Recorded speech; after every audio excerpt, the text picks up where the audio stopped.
Hey guys, it's Tiny Tom Logan, back with another RushKit video for you. Today we're just going to be taking a quick look at the Swiftech H220, or the H220.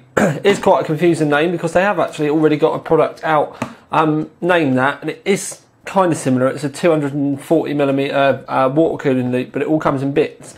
This one is another one of the enclosed loops. But it's a little bit more complicated than that. I'll show you the main unit first.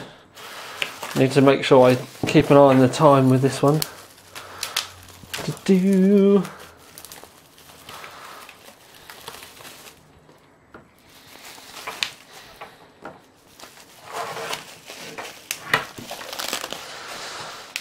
Not doing very well getting this off quickly, am I?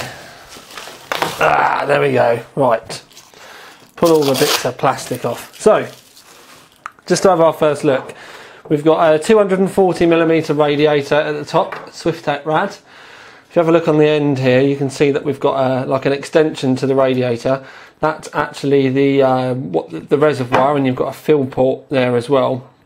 What you also need to kind of take into account is, if you look, it sticks out further up from the actual radiator itself. So if you wanted to switch the fans over, you'd have to make sure it was.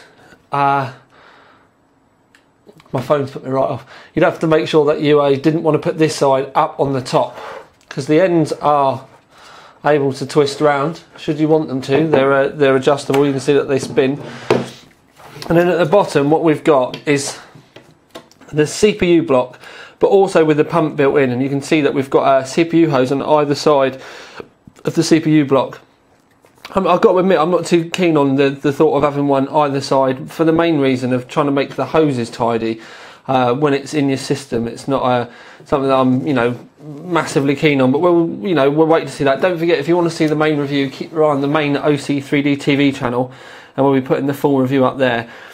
Something I will say is that the pump is a 4-pin, but as with all pumps, I would say do not plug this in your motherboard. Plug it direct to your power supply, because you never end up getting full voltage otherwise. But again, when we test it, we'll see how loud the pump is, and you never know, you may need to turn it down.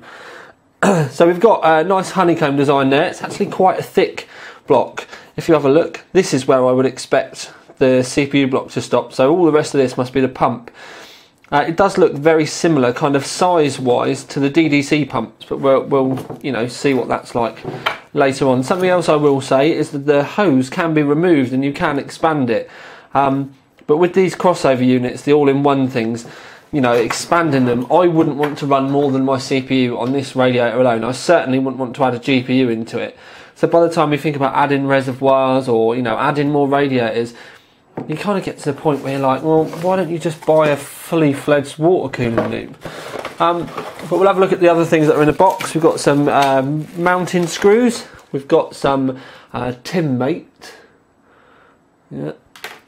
Then we have, what do we have here? I think this might be an AMD bracket.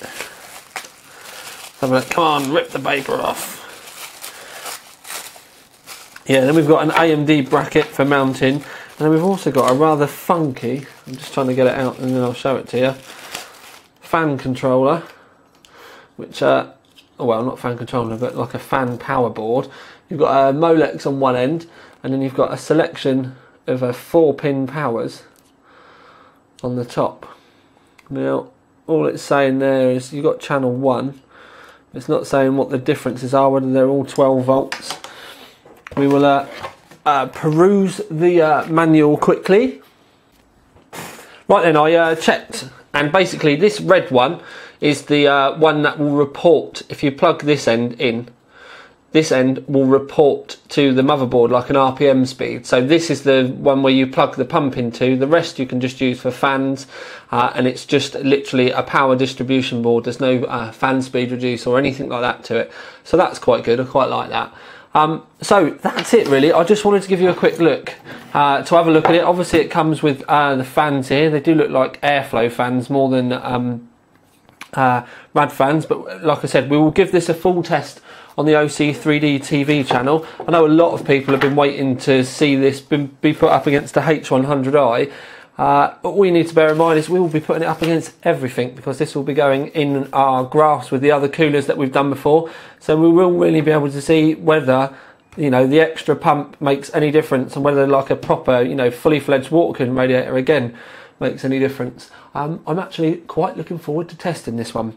But I'm fully out of time, so this is enough's enough. This is RushKit with another video for you out.